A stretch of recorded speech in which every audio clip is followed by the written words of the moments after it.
So in this session, I am going to talk about the design and fabrication of customized implants in oral and maxillofacial surgeries. Though the title is oral and maxillofacial, I am going to discuss one craniofacial case, but is not exactly the implantation, but that is a design and analysis of a cranium implant for a patient with met an accident, a trauma case. For that, we have used a couple of softwares, and Fanindra is right now is here. So after my presentation, so he is going to give a demo on Rhinoceros software for designing and analyzing. Analysis we have done ANSYS in ANSYS also. So that is a one craniofacial surgery I am going to discuss, and rest will be the maxillofacial or dental. That's what the first case is, modeling and analysis of a cranial implant, that is in cranioplasty kind of a case. As yesterday also I said, operating on a craniofacial a bit challenging than a maxillofacial surgery, or even orthopedic or a dental surgery. So definitely anything is cranial, then your brain will be there immediate to your cranium bone. So there is a big challenge involved in cranioplasty. But at least what we have done is we have done modeling and analysis of that a cranium implant for a patient where we can fix an implant. And one more challenging job here at cranioplasty is, there is a fluid called cerebrospinal fluid called CSF. The CSF is the fluid, so that fluid will pump from the brain to the spine. So if your cranium implant is not properly fixed, and by chance there is a gap in the implant to the skull bone, so definitely there will be a chance of leakage of this fluid. So that is another challenge,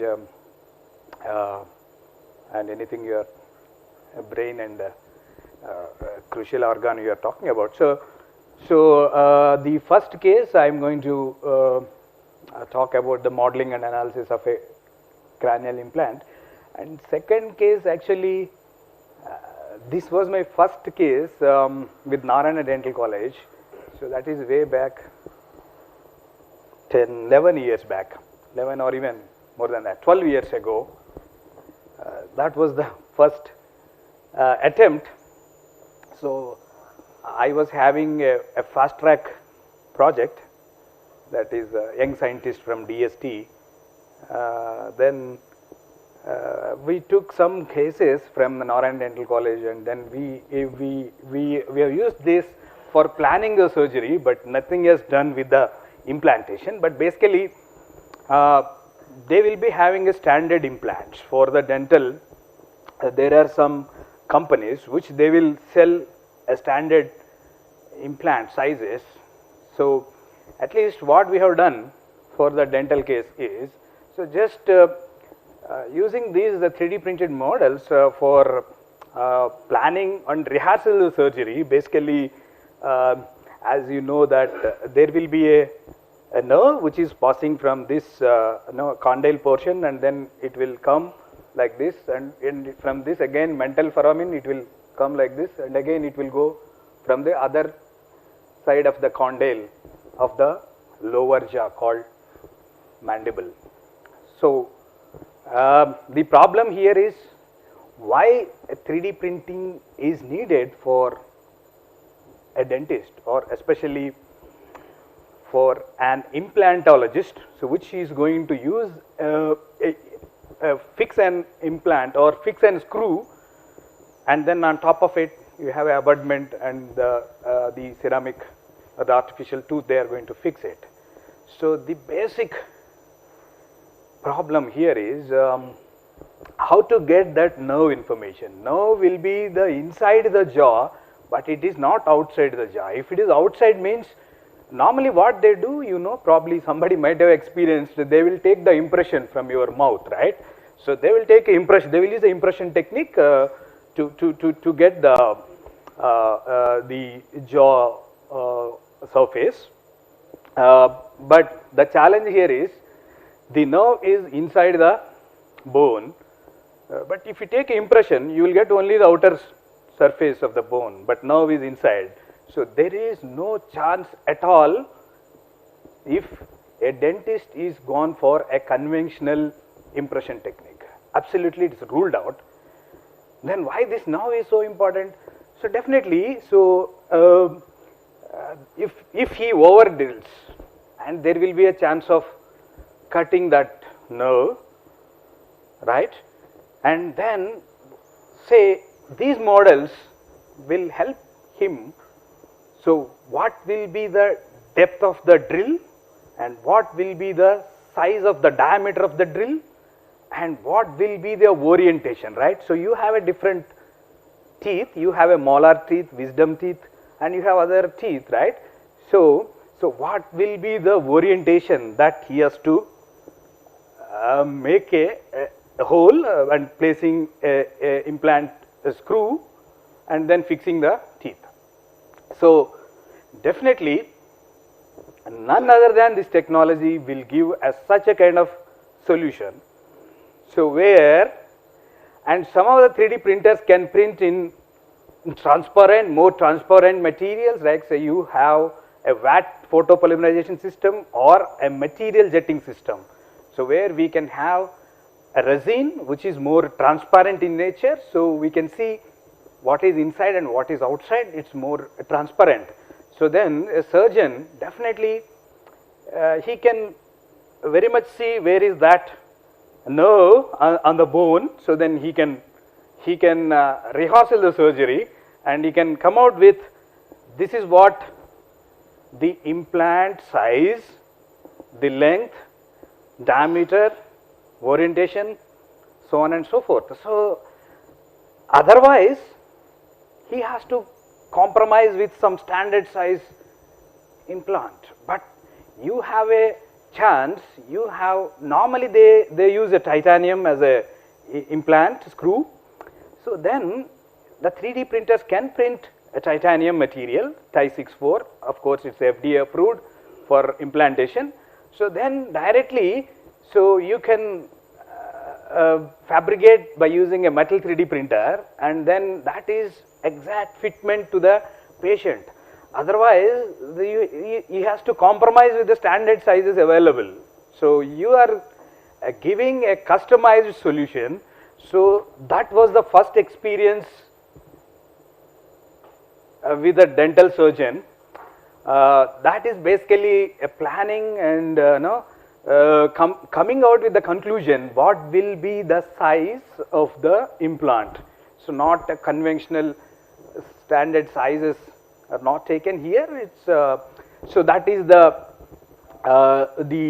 we have used this technology for placement of the implant for that patient, and that is a dental case.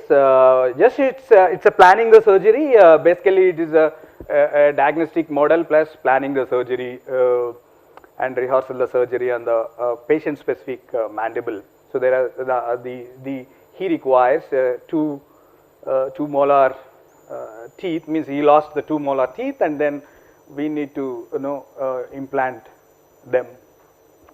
So that was the experience with a dental case. And then third case is mandibular distraction osteogenesis. A couple of days ago, Dr. Chitra was mentioning. So, and you have a beautiful developments in medicine. You have, it was not there earlier. So again, so it is a new procedure. Normally, they call this as a distraction osteogenesis. So they can forward the jaw, or they can backward the jaw, and then they have a device called distractor. So they will fix that distractor. So that may be the external or that may be internal, depends on the patient condition and where we need to reconstruct the bone. So then that depends. So then that device will be used to guide the growth of the bone.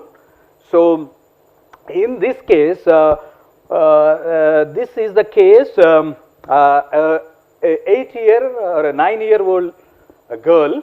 So we operated on that girl. Even that is given in the book also, in the material proceedings. I have given that case in the book also. So that is the case we attempted in terms of oral maxillofacial cases. That was the first case we attempted with the oral maxillofacial surgeon. And then once we have done that case, so there are a lot of cases in a queue, like but I kept only a few here, 6. I pick one each from one dental and one cranial. Of course, it's not implanted, but though one of my PhD scholar is working in that area, and anyway he got awarded recently. So then we got another case, amyloblastic fibroma of mandible, or this is the case. Normally even you can come across consumption of tobacco products. So there is a cancerous bone reconstruction is needed in this case. So that is the case for that is in this case also we tried to implant, but unfortunately because of the regulations and other stuff, this was the first attempt we made for implanting the thing in this case, but unfortunately we could not do it. And then next case, but at least what we have done is we have given the biomodel, and then that was useful for fixing the plates. Otherwise normally they use plates, the steel plates. So they will fix the plates, and at least these 3D printed models are helpful for doing such a kind of planning and rehearsal the surgery, how much portion that cancer is there, how much portion we need to cut it. So all that thing they have done. This we have done 3 years ago, but that is a bit of conventional and 3D printed, and it's not 100% 3D printed surgical procedure. But recently there is update. They are asking to do a resurgery by using why? Because we have successfully implanted in 2 other or 3 or 4 other cases. So then they are but why? Because why I am trying to say here is but conventional still there will be failures, or it may be reopening the site. Maybe oftenly the surgery must be done a second time, things like that. So and then the 5th case, so this is again a TMJ joint, so that is called temporomandibular joint ankylosis. Dr. Chitra also presented a couple of cases about TMJ reconstruction. So this was the first implantation done by our group. Our group means, again, this is one of the PhD scholar, his name is Manmadachari. So we worked with the doctors, and even we filed a patent towards this surgery and surgical procedure and in couple of aspects. So, and that was the 5th surgery or the 5th case. And the 6th one is normally you if you have a bone and then you can implant it, right? If you don't have a bone, where is the support? So bone is the support. If you have a bone, and then you can fix the screw or the metal implant. But if bone is not at all there, right? And then now even the implants also nowadays you have, due to the infection, so the people are not preferring a screw type of implants. So you have some kind of a basal osseointegrated implant. So this Santosh has worked on this case actually. This is an accident case which he broke his, or which he lost his bone with 5 teeth. I am talking about the maxilla, that is upper portion of the jaw. And then we have designed, fabricated a customized implant for that patient specific implant. That is a patient specific customized implant for fixing and giving a support, and as well fixing the 5 teeth. But at least we could accommodate 4 teeth instead of 5. So again the space or the other constraints. So we have done at least 4 teeth, and which we accommodated in that which he lost the bone, right? So that portion. So that was the 6th case I am going to talk. But anyway, the future, of course, all these, as I mentioned yesterday's lecture also, these are a load bearing maximum what it can do, right? So it is either a maxillofacial, cranium may be different, but maxillofacial and orthopedic cases, which it may be, and that too oral maxillofacial, you may be having a very less load, either it is a biting or chewing force. So then you are not going to eat stones or right, or any iron balls, but you may not be require a much loads, which it may be the case in case of orthopedic. So anyway, the future direction, as we know that it is towards tissue engineering or bioprinting or organ printing. So that is the future direction. Even Professor GIAN also given a good talk during the morning session, the tissue engineering kind of stuff. So I will conclude my presentation with the future directions of this 3D printing in medical application.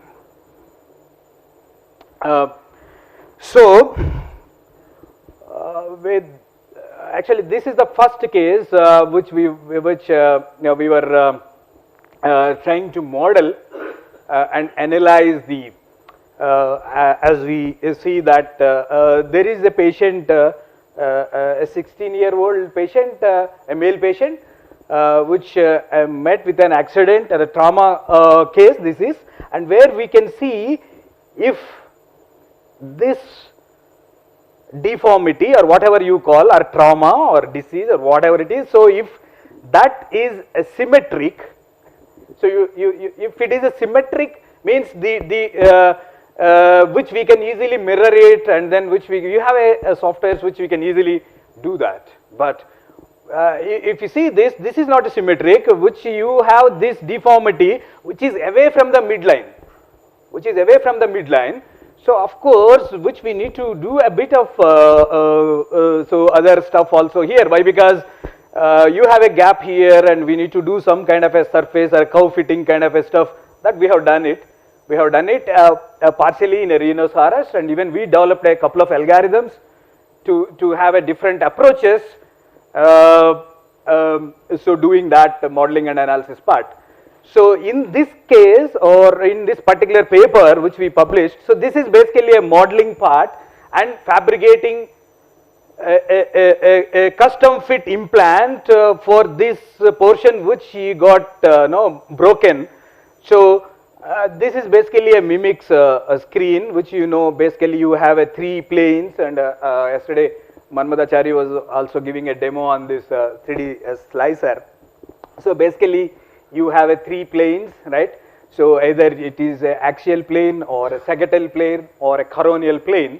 So which we can have nowadays. The data acquisition systems also very good developments in the data acquisition systems, CT or MRI scanners. You have a Professor Krishnanand was also mentioning a 6th generation, which we are living in the 6th generation of CT scanners, which you have multiple CTs, multi-sliced and even it can reconstruct a 3D model. So you have such a capabilities of scanners nowadays available. But anyway, but still it requires a medical image processing software. Even though you have good CT scanners, but still we need to segregate, or we need to threshold them. We need to get a region of interest, and definitely in order to supplement your CT images from the CT which you took from the CT scanner, definitely there must be some software so which it should accompany your images.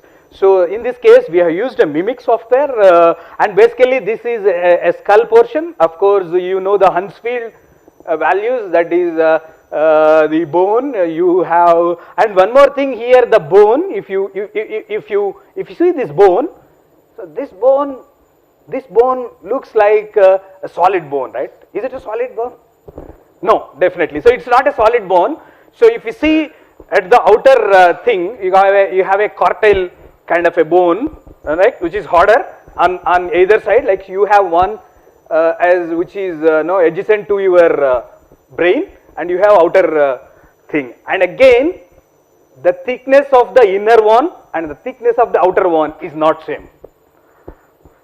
And within these two, you have a kind of a trabecular kind of a bone structure, which is having a porous, which is a porous. And the challenge here is, and that too it is a varying thickness. It is not a uniform thickness. Say if you have the outer bone is say 0.5 mm, and the inner bone is say 0.4 mm, and the trabecular bone is say it may be 3 mm. No, it is not the case. So it may be varying across your entire skull. That is another challenge. Say if at all, if you want to fix an implant here, so the biggest challenge here is the varying thickness of the skull. The varying thickness of the skull is the biggest challenge. But what this is the first attempt which we have done in this area. So what we have done is, at least we took the average bone thickness. So that was the thing, and that we have modeled it. These things we have modeled it in a thematic software, again from the Materialize. So these softwares are very costly. If you want to purchase a single user license also, like it's a very costly software. But fortunately I was having a DST, a fast track young scientist project, so I bought it from that project. But it's very costly software. You have a magics for doing initial segmentation, region growing and converting as a STL file, and all the designing of the implant is done in a thematic, again from the Materialize Belgium. So this is done in the thematic software, and this is what and we need to take the measurements, which we can see the measurements also. It is not a uniform, and you have all this stuff, and then finally we could able to print them in a simple 3D printer. So it's not going to implant. We are not planning to implant it. Just we want to check that whatever the implant we have designed for this portion, whether it is fitting properly or not. If at all, if there is a mismatch, and of course a bit of hydroxyapatite kind of a paste will be used during the surgeon while doing the surgery, so you may use some tinkering. But basically you have to have a tight fit implant, and the other challenge is, as I already mentioned, it is the cerebrospinal fluid called CSF. CSF should not leak from the brain, which is passing from brain to the spine. So then you have to take care of that, right?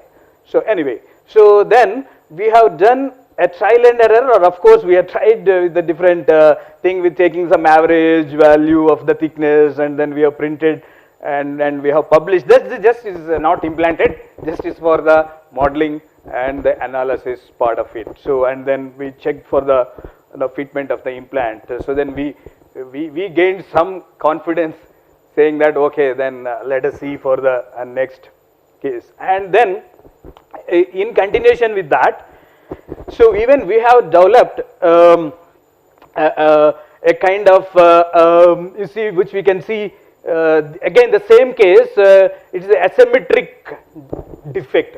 So these are trauma cases. We doesn't know where the skull has broken, and we don't know, right? That is not in our hands. Some accident, so he may fall, or so we don't know. You can come across a lot of asymmetric defects or deformities of these skull bones. So of course, then we have used this is done in a rhinoceros, right?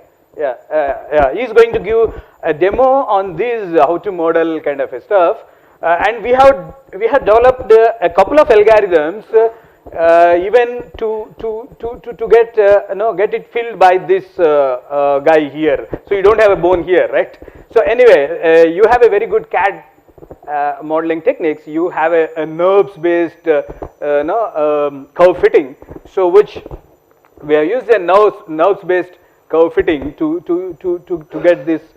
Basically it's a reverse engineering approach, so we'll go line by line, and then wherever you have, then we need to do that kind of curve fitting, and then next part is okay, fine, and then we have done it, and then next part is that we have concluded one implant design from the earlier study which I was discussing the previous slide. The same thing which we are going to fix it, and for checking for that the fluid pressure, whether it is uniform or it should not non-uniform, or it should not create any problem, right? So for that matter, the fixation points are very important.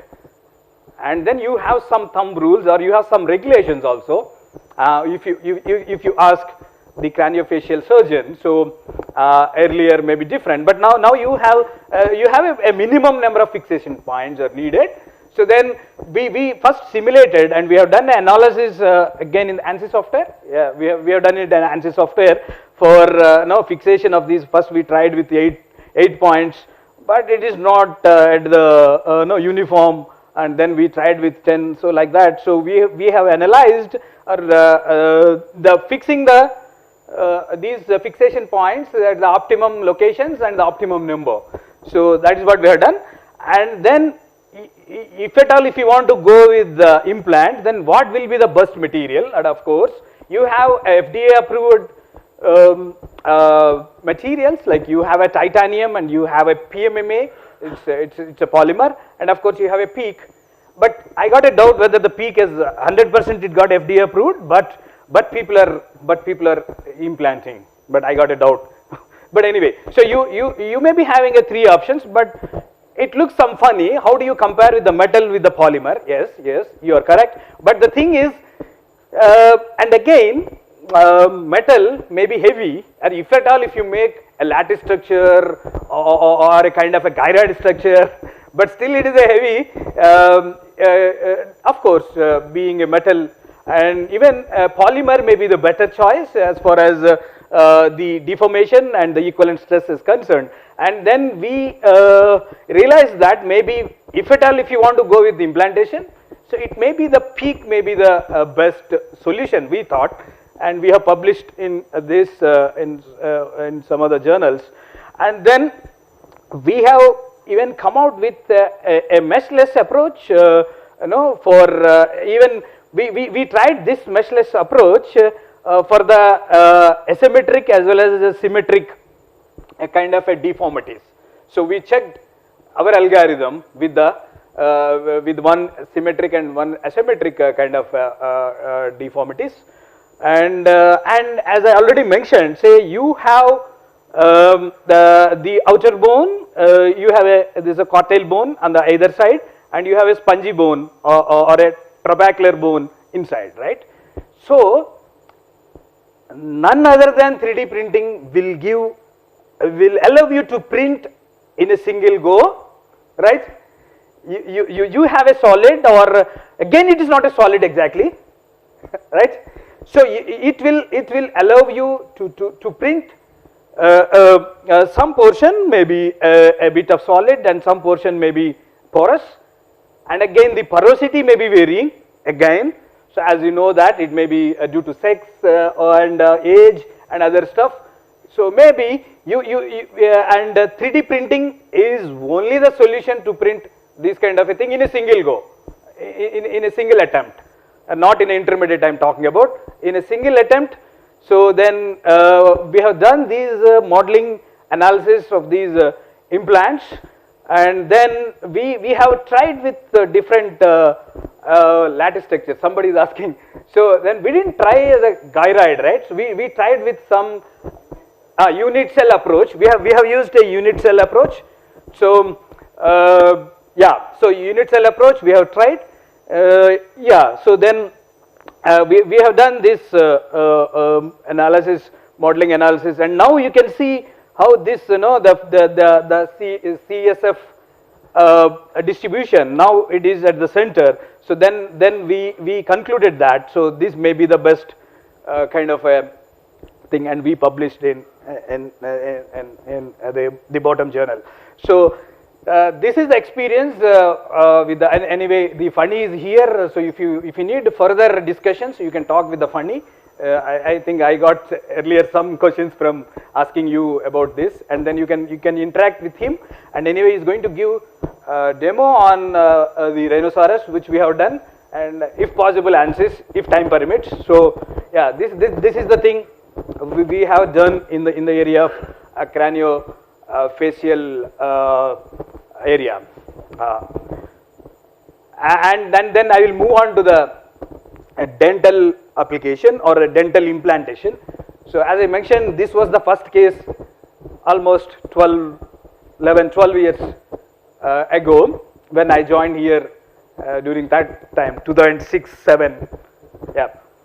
So then, as I already mentioned, there is a inferior alveolar nerve, so which is passing starting from this condyle and then here and mental foramen, and then it will go out. And the main issue is, as we understood that, so the dentist wants to make a drill here, and then he wants to fix an implant here, right? And he should not over drill and in such a way that he may damage the nerve, right? And then you must have exact orientation, size, length, things like that. So then this is the case which we took. Yeah, he is a BDS student, first year BDS student from Narayana Dental College. He's a 19-year boy. So then we, which he needed two teeth, which we can see here. These are the missed teeth at the tooth at the molar places, and then start with some mimic software, and then it need not be mimics. Now you have all open source software, so which it can be done very easily. So it's not much difficulty. Maybe at that time it was difficulty, 12-13 years back, but now it's not a difficulty. You can get a lot of not only single 3D slicer. You have a lot of open source softwares almost do the same capability, almost. So then this is the thing which we need to import a DICOM image, and then .mcs, that is the proprietary file for the mimic software, and then thresholding. You have the tools. Yesterday also I explained. I have listed those tools or the features or the tools which you can use. The thresholding, eliminate residual pixels, and finally you convert the STL file, and then which your area of interest is only the lower jaw, that's the mandibular mandible. So then mandible will be segmented, or it got separated from the data, which data sets collected from the CT in DICOM image, and then this we have printed in a dimension FDM machine. So but it could be better if you print it in SLA machine, of course. So it may be more transparent than this is ABS. So it's not a transparent material. Now they got some transparent options also with the Stratasys, but this we have done 13 years back. Yeah, and SLA machines are very costly at that time. Now it is, if you want to buy SLA machine from Form 2, so it may be costing around 3 lakhs altogether. It may be around 3 lakhs. So then you can get a SLA machine. So this we have used FDM machine to print this, and go and sit with the dentist or the implantologist. So where he is going to place, then you let him drill use that the dental drills on this. Let him do all that kind of mock surgery, whatever you call. Then let him do the mock surgery on these models, of course. And then let him directly go to the operation theater, and they can drill, and they can fix that implant, and further abutment, and then the teeth and things like that. And this is the post-operative. Immediately they have a small X-ray machine, right? So then they'll take the X-ray immediately, that as and when they fix that implant. So this is the positioning or the placement of the implant, but we have used this. We didn't print this. We don't have a metal 3D printer as of now. Maybe 3-4 months we are going to get it. And if you are having a metal 3D printer, of course, you can even make your customized titanium in medical grade titanium 6/4 screw. You can print it, and you can fix it, madam, right? So this is what we have done for a dental case at Narayana Dental College, and this girl is an 80-year-old girl, and which we can see there is a problem here, which right from the birth, like say there is a abnormality here, and as you know that the opening of the mouth should be around 4 centimeters. That is the normal opening of the mouth of a healthy person. So you must open a 4 centimeter opening of the mouth. So that is the thing which we can see this deformity, and so what we need to do is we need to make it symmetric. Means we need to operate as a distractive osteogenesis, right? So this distraction osteogenesis is the procedure. So you can forward the jaw, right, or you can backward the jaw. And then in that context, so you can print the jaw, lower jaw, and give it to the surgeon. So they can do those calculations. Why? Because there will be a screw, and the patient has to, or she has to rotate it. So that depends on the growth of the bone growth, and of course again it will vary from the age and the sex, the growth of the bone. So based on these models, so this is a deformity which we can see in the and this is the X-ray, which we can see it requires a bit of stuff which we need to do it, and this is and then we of course we need to start with the mimics or any medical image processing software, in fact. So then we have to import, and then we reconstructed, and we can now see this, and this is what I'm talking about. There is a device called a distractor. So they will keep this distractor inside the mouth, or it may be external or it may be internal. So there is a screw here, which you can notice here. There will be a screw here, and based on the growth of the bone and the condition of the patient. So typically it may be 1 revolution per day, or in this case, or it may be varying a bit here and there. So again, that depends on the growth and the site, or the kind of how much movement we need to forward the jaw, so things like that. So and then we printed in the Mozo machine. This is a Stratasys Mozo machine which we printed this model in this case, and this is a model which we can see here also the abnormality which we need to do a kind of a moving the jaw, and which we need to twisted it out, or in order to, this view will tell you. So it should be if it is a perfect, it should be a semicircle.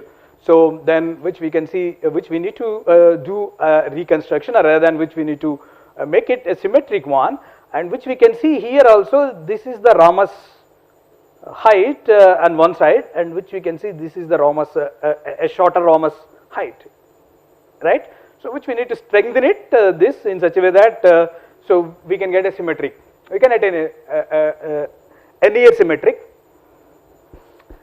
and then which we need to of course this is the difference between the ramus height, we need to twist it this jaw, and yeah, which we can see this is the initial condition of the patient, and slowly this is the thing, and this is but still there is a actually that's what the bone growth is there up to the teenage, the growth will be more.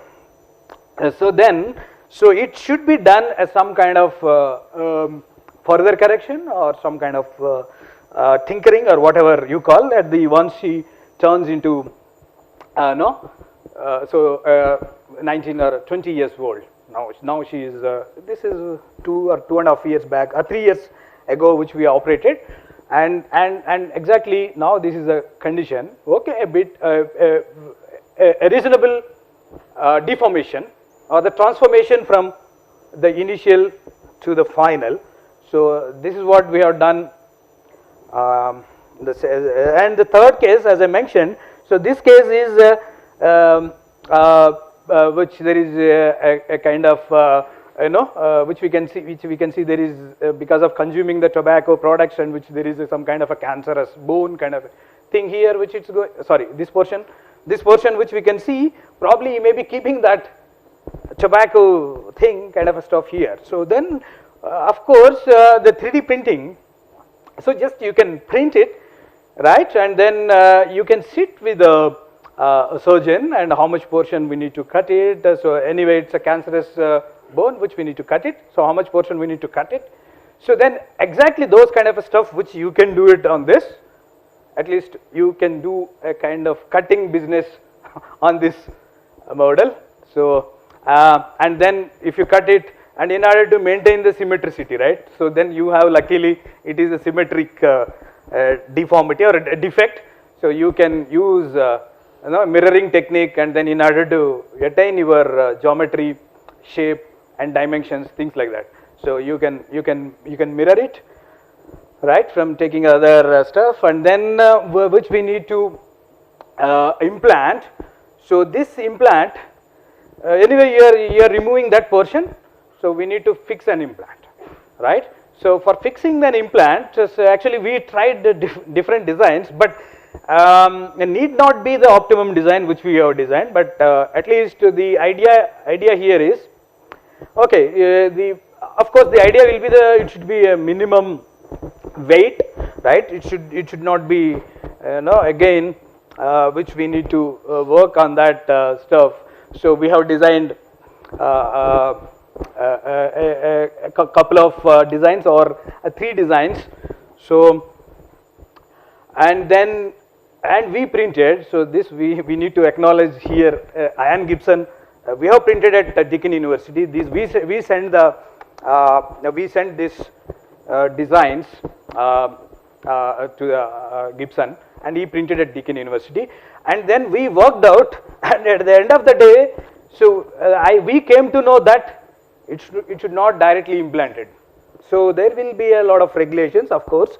So then we ended up keeping this as a model but not as an implant, but our aim is to implant it, but unfortunately, and then we have come out with some kind of a porous kind of a designs instead of making it as a solid. That is the beauty of 3D printing, which we can make it as a porous, like almost you can mimic the bone, the trabecular bone structure inside. So you can have some lattice structure, or like the people are working in that area, a lot of research is going on. So at least what we can do is, so that's what we have done, but unfortunately, so we could not implant it because of these reasons.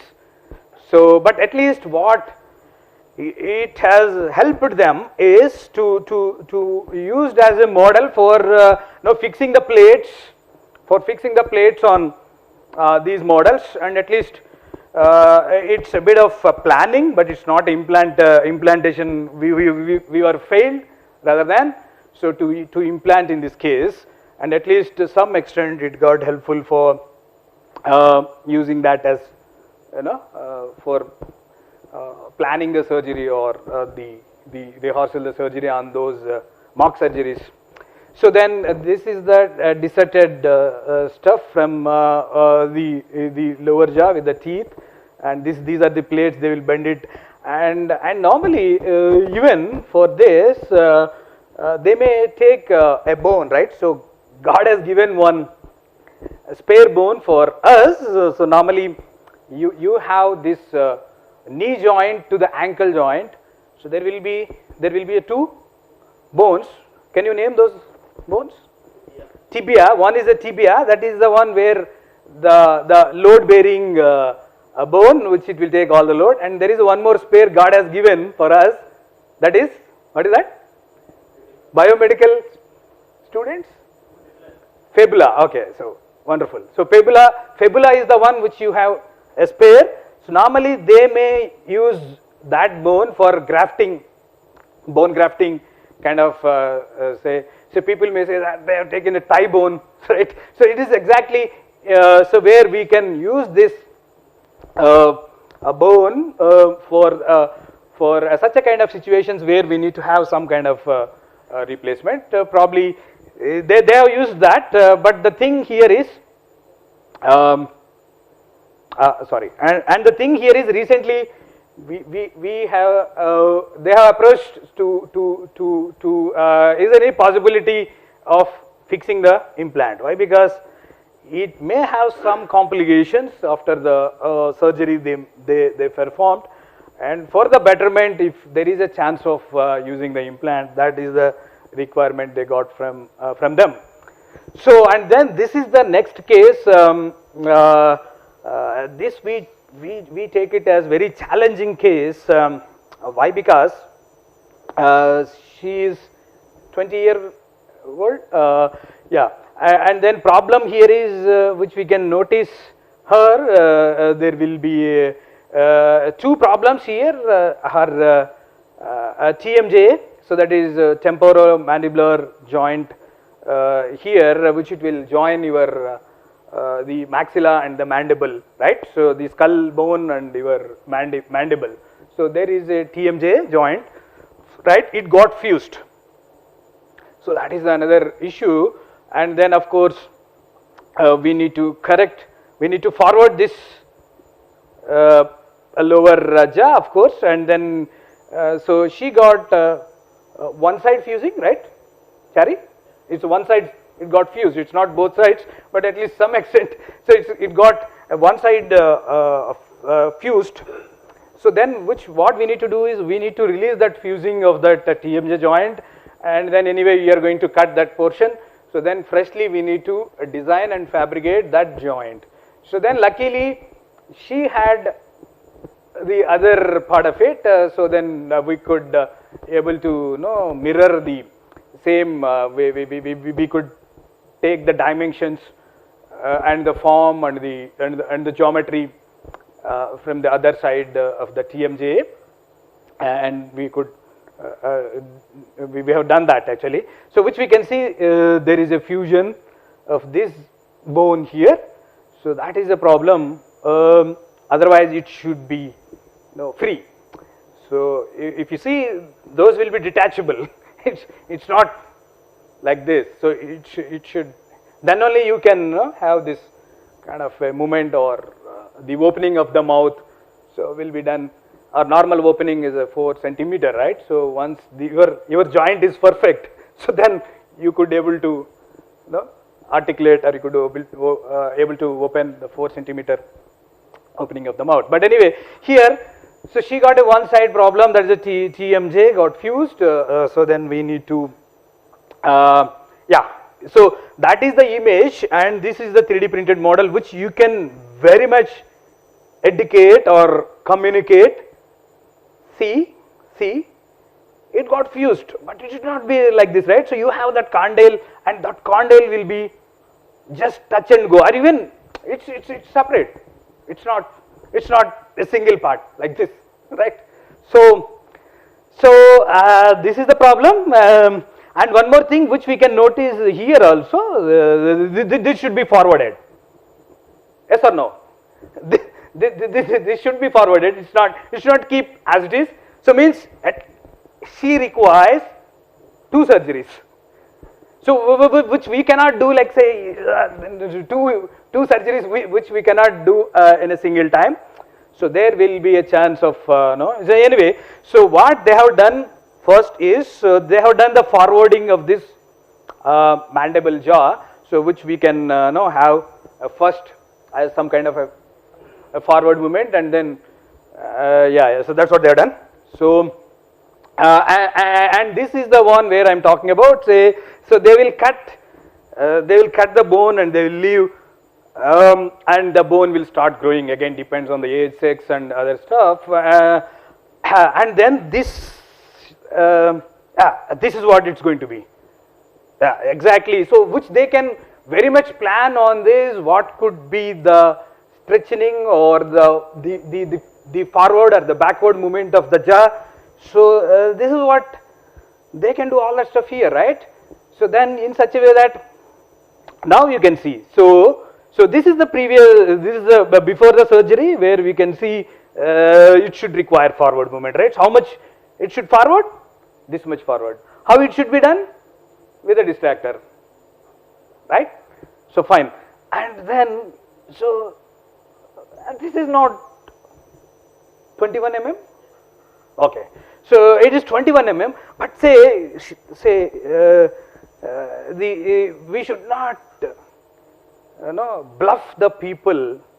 So even it can be any community or say I recently I came across, probably you may came across, there is a one case in Hyderabad. There is a one student, a B.Tech student, right? So he may be very short, maybe 4.5 feet probably. So then the doctors were said that, so we will make you 6 feet. So we will make you 6 feet. Global, I don't know, but it has happened in Hyderabad, I am sure that.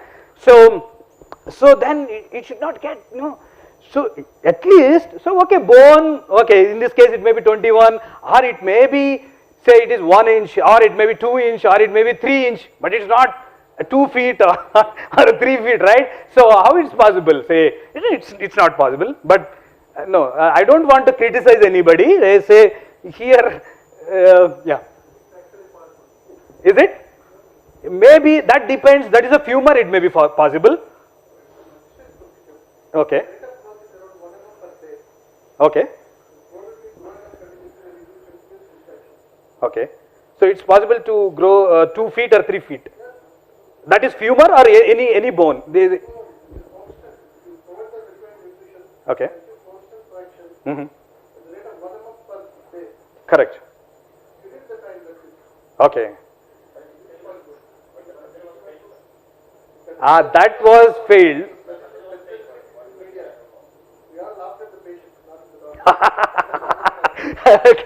Okay, wonderful. Yeah.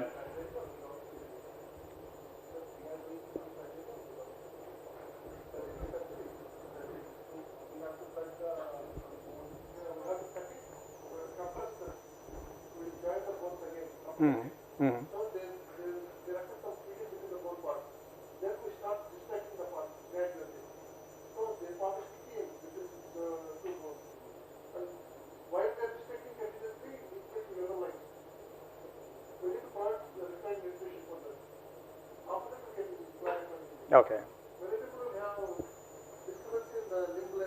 Okay. Yes.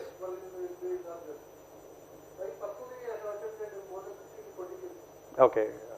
So what is the maximum you have? Okay. Okay. 21 centimeter. 21 centimeter. One limb. Okay. Yes. 10 times. Okay. So that is a femur bone you are talking about. Tibia. It is tibia. Yeah, tibia. Okay, okay.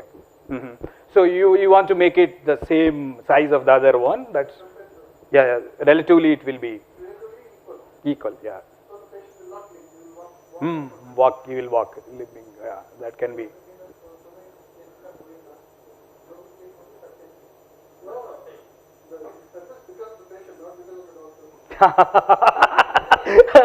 Okay, okay. Yeah. So once it got hyped in a media, so probably so it may gone to the other way around. Correct. Okay, wonderful. Okay, yeah, yeah, this is the thing where no, they can do a kind of practice on these, like say like this, say 1 mm, 1 mm, 1 revolution, maybe typically for this case also, right, Chari? Okay, okay.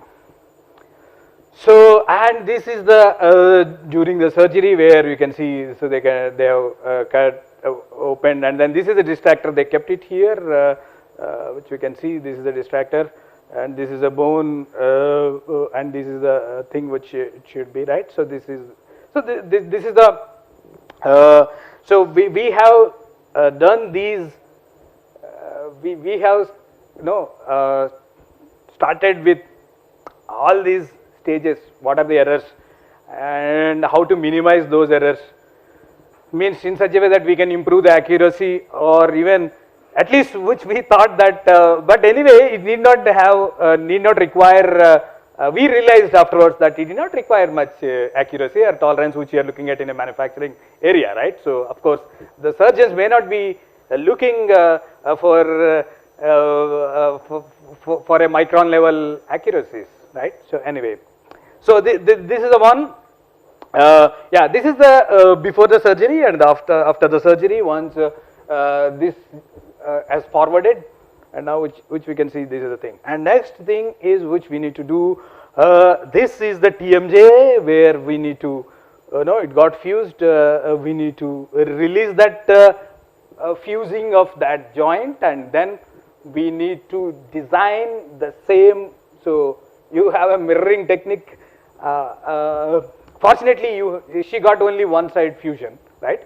So then it got you have this zygometric bone, or this is arch, that zygometric arch, and you have a condyle, that is the lower mandible, that portion, the tip portion which you have the condyle, and there is a fossa, or there is a disc, which there is a disc. Yeah, that is the thing which we need to. So here and of course there may be some nerves kind of stuff here, if you see the anatomy of this TMJ and at that portion. So this is the one what we got a soft copy of the patient, like say where you have a CT images of the patient, and then we are doing it, reconstructing it as a 3D, and then which we can this is during the growth, that's what which you may get doubt, why this is nasty, right. So yes, this is just previous surgery, that is distraction osteogenesis, so right. So then and then next surgery is this one. So then we need to relieve this TMJ fusion, so which you can say other side, though it's okay, but which we need to release here on the right side. Okay, and left side it may be okay, which we can see it should be like this, but it should not be like this. So this is abnormality which we need to do it. So means at the moment you cut it, and of course you will damage this joint. You will damage this joint, and then we need to mimic, or we need to capture or get this condyle, fossa, and then this zygometric arch portion, the bone which so. Yeah, and then we are comfortable that we can do mirroring, and then we can capture the same dimension, geometry, and other side we can, as it is, we can copy it, and then this is the design, and this is first we have seen in how it looking, how it comes, and then we printed in a PLA as a small 3D printer. This is not going to implant, like say, which we are going to further building it in a titanium material. So this is the one, and of course you have this fossa like disc. So this is the disc portion where this condyle will go and sit your the skull bone or the maxilla, the skull bone on that. So this is the fossa component, and again this is also captured from. Luckily you got other one is fine, and then it got captured other side, which we can see. This is the thing, and then we printed in. This is a PC, but it's a medical grade PC, which is certified by the vendors or the FDA. Or so then we should not give the metal to metal in order to avoid a metal to metal. So if this is also metal, so you have a condyle as a metal and you have a geometric arch as a metal, but if you have again is a metal, so you have a friction, and I have seen in the literature the previous earlier surgeries are done in the metal to metal contact, but nowadays nobody is doing this. But if you see the previous scenario, maybe 30-35 years back, maybe nowadays everybody wants to avoid the metal to metal. As we know that as a mechanical engineers, we know that there will be a friction, and then there will be a lot of this one, so uncomfortable. So then this is what, so which we need to, this is a fused joint, TMJ joint, we printed at that portion, and this is the one which we need to, and this is a geometric arch, so which it's going to supplement here, and I am talking about there's a condyle portion here, right? Yeah, and then that fossa component. So this is the one design, and then further just we want to see how it is coming is the PLA, just for check the visibility of the joint. Yeah, so this is the one. This is going to be an implant with the skull or the maxilla area. This is the bone, and this is the fossa I am talking about, and this is the condyle portion. So this is what, and if you put all together, so it may be like this, and we need to fix on this bone, and we need to give some provision for the fitting of the screws, right? So we need to fix that to the bone. That implant should be fixed to the bone, and these are the provision for fixing the things. And this is the one where we printed on EOS machine, yeah. And then doing we can expect this kind of surface finish, but not it looks like nasty, of course. And say as you know that it should be no more where the load may fall here on this condyle portion, and it got a bit of post processed one. Yes, we made it as a mirror finish surface by following the regulations or whatever it is. So this and this this is the geometric arch, and this is the condyle portion, and this is the fossa component, and it got fused. We made it use some technique to fuse this, and this is the thing, and then this is the one, and then finally this will be like this.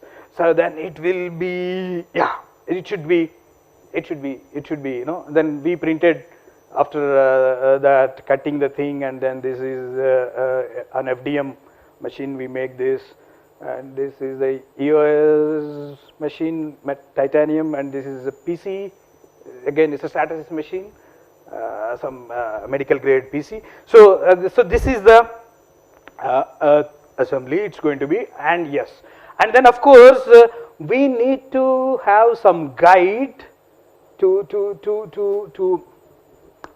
support, otherwise you should not know, you must have some support, right? So the surgeon or he has to make a drill on the bone, and he has to fix that screws, right? So then for that, so we need to have some template should be designed, and then that will be used along during the surgery. So this is what and this is the thing.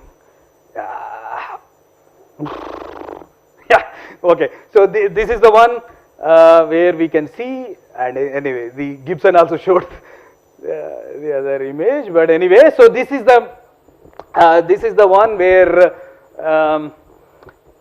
which we can see it got once that the fused jar, it cut open. So now which we can see there is a 4 centimeter opening of the mouth and okay, and this is what it got fixed by using that template. So the screwing has done, right? Yeah, and this is what on the zygomatic side, and this is the condyle stuff on the bone. It got fixed, and she is the patient. Now she is okay, no problems. There is a video. Will come. Whoa. Oh, something has happened.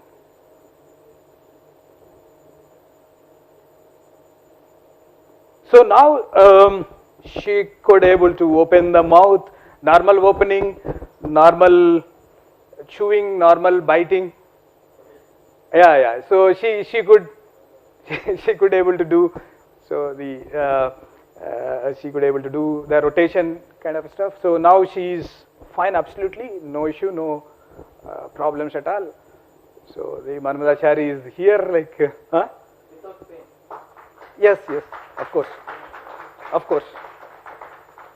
Now her marriage got settled.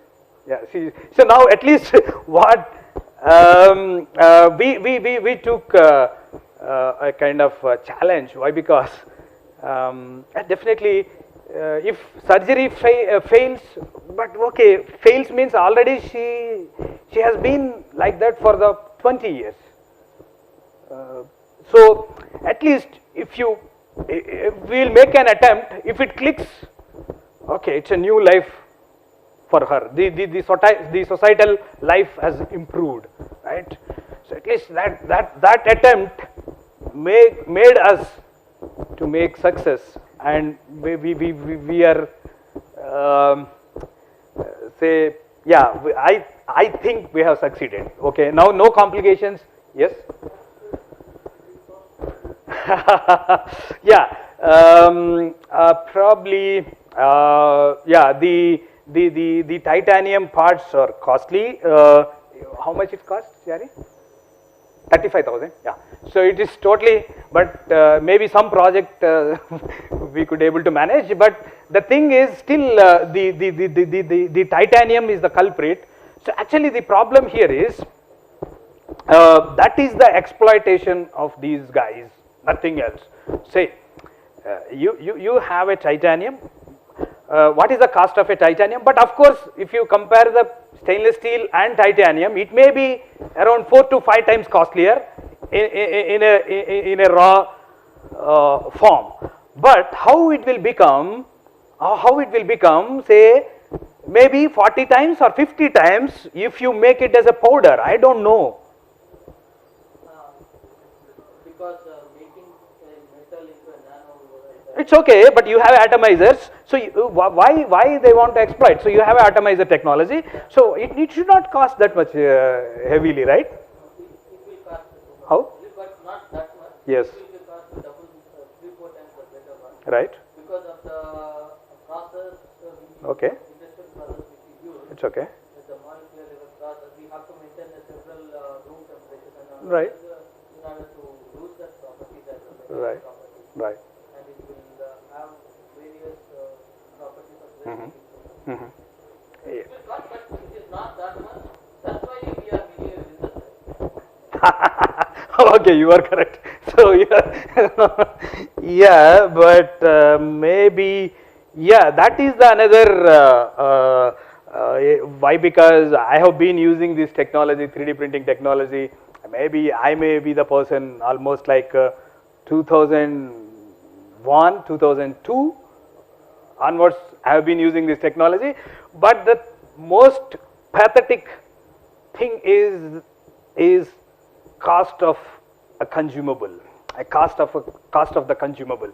So I don't know. Maybe they want to get the profit out of the consumable. I don't know, but it's very costly. But because of the patent expiration, some extent for polymers, especially ABS, PLA and things like that, it's very cheaper, but still like metal powders and metal things, so definitely you cannot afford. So if you buy a machine, anyway, I'm going to buy a metal machine.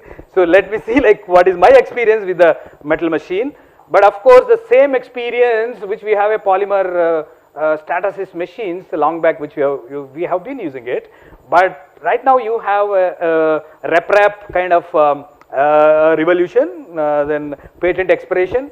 So things are down, monopoly has gone, right? And very soon we are going to expect the metal will be the same case, maybe down the line. So definitely it's going to happen maybe down the line 10-15 years. Oh, thank you for your feedback. Hexagonal screw you want to? Okay, not like this spherical one, it should be hexagonal. Okay, okay. Okay. Okay. Thanks for your feedback. Yeah, definitely. So that maybe, yeah. And have you managed to go to back? There goes the joint between the plastic and the titanium implant. Chari, can you say something? How we got fused? This one, that is your doubt, or? Yeah. This interface you are talking about? Yes. You will be doing it, right, sir? Yeah. Does it have any connecting parts or just like five blocks? Okay. But it's not a permanent fixture actually. If you apply the load, you can pull it, right? You get it out. But we cannot expect much load. But like this is at this portion, biting, chewing force, but I. Anyhow, here the goodness is it is going under compression load itself. You are correct. So Correct. that's why it can bear the technology. But Compression. in the other case, if it is a tensile load, it won't, the joint which It will fail. The hip is again a tension, na? again, it's a Compression again. It's only compression only. Again, it's the compression. Hip also. compression. If you, okay, wonderful.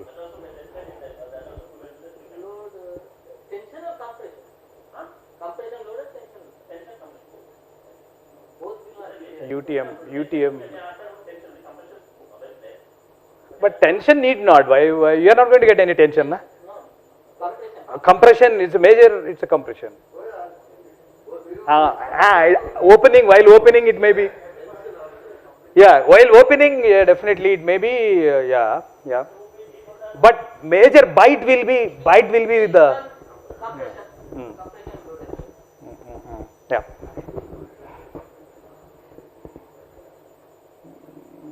And then I'm coming for now the last case study, that is this is this is an accident case where we can see. So he lost the bone with the 5 teeth. So that is the thing, and then narrow relieving option should be done, and the density of the bone is not uniform, as you know that, and angle of the teeth placement. So these are the fewer complications with this case. So if you have some bone, you can fix the implants.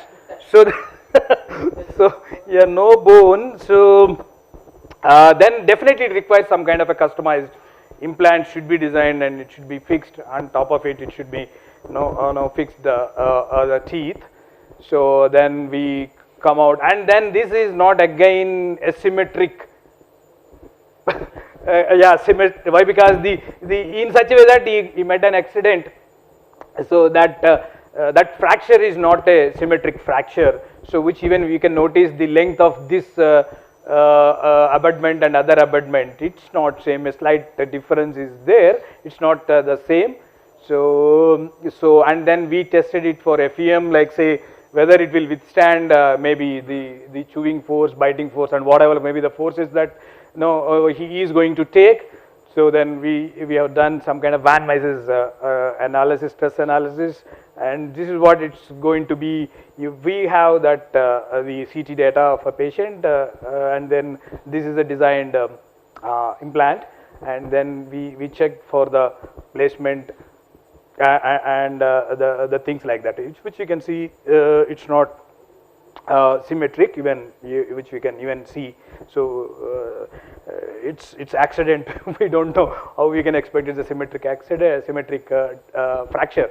So and then before going it into the metal implant, so then we have done first with a PLA part, both as this bone and the implant. So yeah, and this is the size, and this is what, so so it will be there inside the implant and top of it. So we could accommodate 4 teeth instead 5 actually, and this is the one, the metal one, which it got printed with. These are the supports actually. This is during the build on the substrate, which we can see. These are the supports, and this is the thing. And afterwards a bit of post processing or polishing, and this is the one where we can see this got fixed here, the bone, the implant first, it got fixed, and which we can see. This is another view where you can even I was there in the operation theater during this surgery. And this is after the surgery, and where we can see this is the placement of the implant, which we can see this is the placement of the implant, and then on top of these are the 1, 2, 3, 4, and these are the 4 teeth. It got fixed, and even you may be having several cases, like it may be a tumor like this, or it may be a cleft cases. And this is an accident case, an emergency case, and of course the problem here is, if it is emergency case, so then doctor may ask, say, hey, can you make this this entire skull within half an hour or 1 hour? Why? Because it's the emergency case, right? So definitely it may not be possible to take up all the cases, like some emergency cases. So why? Because if you want to make this skull on FDM machine, it will take minimum 1 day to print, or at least that portion if you print, it may be minimum half a day, or not only half a day, definitely it may be around 16-18 hours maybe to print and to clean and to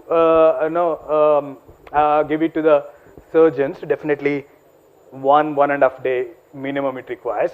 Maybe like carbon 3D, so they are claiming this cliff technology, they are claiming it is 100%, 100 times faster than the FDM, conventional FDM machine. It may be possible with the carbon 3D, that is a cliff technology, or DLP tech. DLP is also not that much fast, but the cliff, but at the cost of oxygen, you have to supply continuously the oxygen. It may become very costly, rather than FDM is very cheap, so it may become very costly if you go in that line, but it may be faster.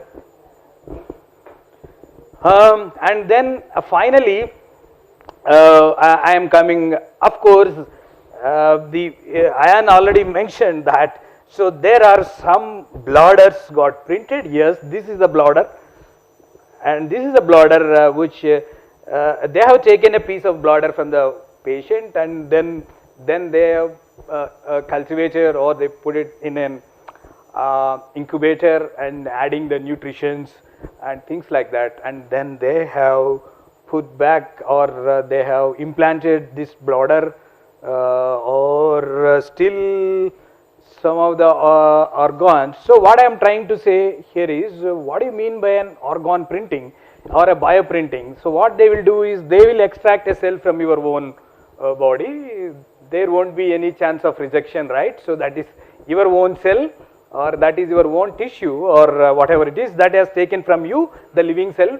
So then there won't be any rejection problem, and then they will keeping it in a kind of a a incubator or adding the nutrition to that, and then generate and then testing it by using a bioreactors, right, and exercising them if it is a nerve or a kind of a stuff.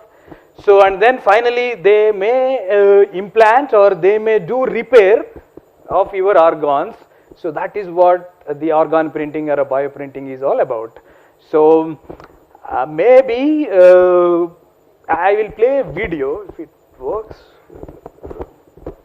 Let me see. Wow. This is Luke Masella. He shouldn't be this healthy. I was born with spina bifida, which is a birth defect. It's basically a hole in the spine where all the nerves don't develop. When I was 10, I got really sick, and they were trying to figure out what was going on. And I was in and out of the hospital every week, and they finally figured out that I was actually in kidney failure. A faulty bladder was Luke's problem, caused by the spina bifida. The bladder was sending fluid back up into my kidneys, which was making them not work correctly. But Luke was given a remarkable treatment. At Wake Forest School of Medicine in America's North Carolina, researchers are growing artificial body parts. Luke was one of the first in the world to benefit. They take a piece of your bladder out, they grow it in a lab for 2 months into a new bladder that's your own, and they put it back in. Grow your own organs in the lab means no rejection problems and no waiting around for organ donors. It's called regenerative medicine, and it's an exciting future that awaits us all. I see us getting to a point of having options available that actually stop disease processes, reverse disease processes, or offer people cures. Simple organs, like bladders, are the easiest to grow. Cells were taken from Luke's original bladder, multiplied up, nutrients added, and that produced this pink solution. And we then created a three-dimensional mold, and we place the cells on top of the mold. The mold is in the shape of a bladder and is made from material that breaks down in the body. We placed the mold with the cells in an oven-like device. We cooked it, if you will, very much like baking a layer cake. And we then were able to take that organ out, and we were able to place it into patients. And the team has cooked up more than bladders. Another of the organs that we have targeted is the urethra, which is the channel that connects the bladder to the outside of the body. It is a very important organ, as you can imagine. Some of Anthony's patients had had car accidents, damaging their urethras. So he decided to grow them new ones. They were like bladders, really, with a different geometry. Scaffolding was seeded with the patient's cells and nutrients, and then sewn into the shape of a urethra. And we then were able to place those engineered urethras back into those patients.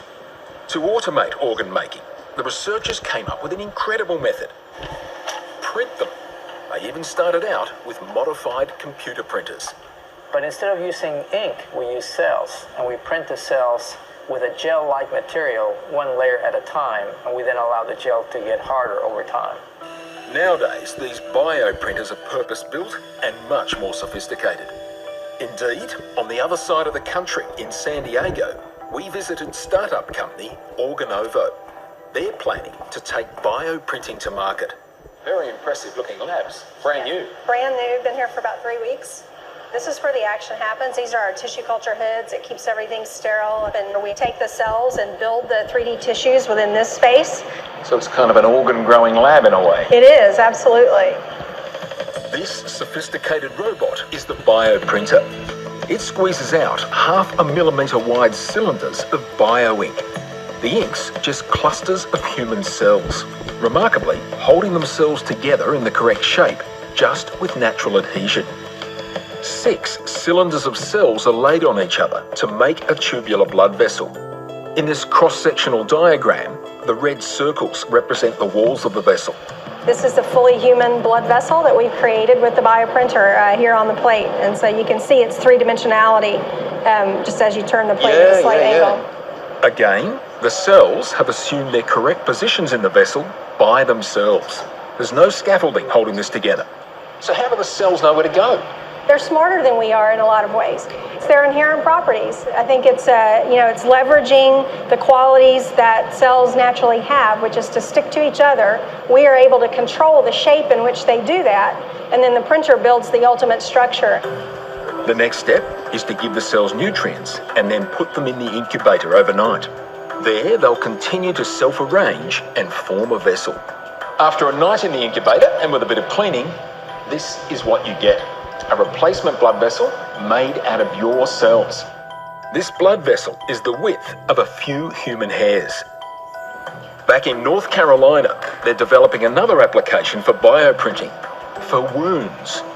One of the strategies is to have a printing machine that not only prints but also scans. So basically the patient is first scanned, so the wound area gets a scan of the wound, and then we're able to go back with the printer and print the right layers of tissues right where they belong. Now, for most organs, there's still a long way to go before they'll be ready for patients. But research is progressing on artificial kidneys, heart valves, large blood vessels, and skin. Here it's being slowly stretched out. They're even working on artificial ears and fingers. Of course, fingers is still a long time away of us actually getting that into a patient. But the ear is simpler than a digit, and we're creating ears in the project we're doing right now with the military to provide these kinds of structures to our injured warriors. Even muscles are up for replacement. To create artificial muscle, we use the same strategies as we have used with other tissues, but we also exercise them. We put them in these small bioreactors, these exercise machines that actually stretch and compress the muscle structures so they build up strength over time before we implant them. But the organs most in demand are kidneys and livers. And Anthony's team recently had a breakthrough. They developed miniature livers that functioned like human ones, in the lab at least. But artificial liver and kidney transplants are some way off because they're so complicated. The kidneys have a very complex structure because it's a solid organ. And so unlike other structures like flat structures such as skin, which are the simplest, tubular structures like blood vessels or urethras, which are a second level of complexity, or even the bladders, which are a third level of complexity, the kidneys are a solid organ and have a fourth level of complexity. And therefore you have a lot more cell types, so it requires much more sophisticated methods for engineering. Still, fixing up livers and kidneys may be closer than you think. We may be able to patch them. If you take chronic kidney disease, for example, by the time a patient shows up at the doctor to say that I don't feel well, they are usually down to less than 10% of the function of that organ. That says you don't need the whole organ to be replaced to feel well. The tissue that is required to replace is actually only 10 to 20% to change the way that patient feels, change their quality of life, and really be effectively a cure for them. Predicting the timing for any research is always difficult, but it's clear some pretty exciting developments are on their way. There'll be so many people, like Luke, who will benefit.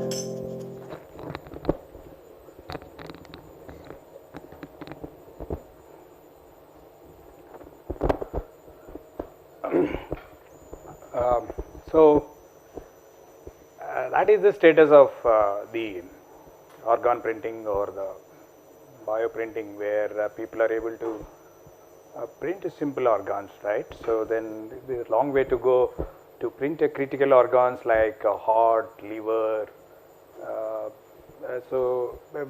kidneys. So we have to wait for longer time to see such kind of things happening. So before closing my presentation, so I would like to acknowledge a few people which say for oral maxillofacial cases which we took from the Shekhar Reddy and Aditya Mohan from Panniya Dental College, that is at Hyderabad, the TMJ and other stuff which the Manmadacharya has done with them. We would like to acknowledge them for providing those cases, and for then basically this is an interdisciplinary kind of work. So you cannot do isolately and they cannot do isolately. So we would like to acknowledge these people. And as far as the dental is concerned, so I would like to acknowledge Mahesh, who is the prosthodontic and implantology department at Narayana Dental College, Nellore. And I would like to acknowledge the financial support given by the DST in terms of the Young Scientist Award, that is from DST, one, and another one is SCRB under a scheme of EMR for financial support for these works which I have presented here. And I would like to acknowledge my UG, PG and PhD students, especially the PhD students. Means basically this is the work which I presented is three people I would personally acknowledge. First is Manmadachari. He was my first PhD scholar under me, and he did a lot of work, and he is the first person, So actually, normally we may not be going every time and meeting the doctor, and we have to thank him for his patience to get doctor's appointment. So in spite of their busy schedules, and he used to go to here to Hyderabad and then getting the appointment of them. So that is very tough. So I would like to acknowledge the Manmadachari and the Santosh. He is my JRF, in fact, actually in one of the projects that is in EMR scheme. I have appointed him as a JRF, and further I have converted him as a PhD enrollment, and majority of his work he took from the cases from Chitra Madam, but I didn't present any Chitra Madam case here. So yeah, so I would like to acknowledge the Santosh for his support, and of course for the cranioplastic related work, I would like to acknowledge Funny, who is sitting there, and anyway very soon he is going to give a demo on the Rhinoceros software. They will say how to model the cranium. You are going to explain same thing? Yeah, okay. So then he will import the skull, and then he will show how this, he has done that modeling of cranium implant, and a bit of analysis also you are going to, if time permits. Yeah, fine. So maybe some other people are asking some questions related to that thing. Yeah, you can even interact with him. So yeah, and these are the three people. So whatever I presented, that is their work. So just I am a supervisor or just So, but that is all credit goes to my PhD students. Give them a big round of applause for those three people. So yeah, thank you. If you have some questions, I am ready to take, or otherwise we'll break for the tea. Yeah. Yes.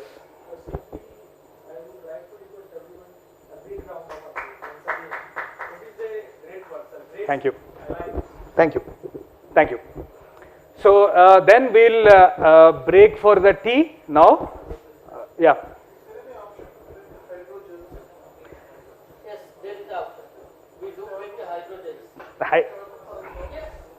Now, here, no, in my lab I do 20. My research is on hydrogens actually. We can print it definitely. Very much precision. In not even less than the microns. So we use a different customized printer, drop and demand, which I demonstrated you on video, right? Yeah. Yeah, we do print in hydrogen. No, actually, I don't know the commercial space, but those printers they made, yes, customized those printers.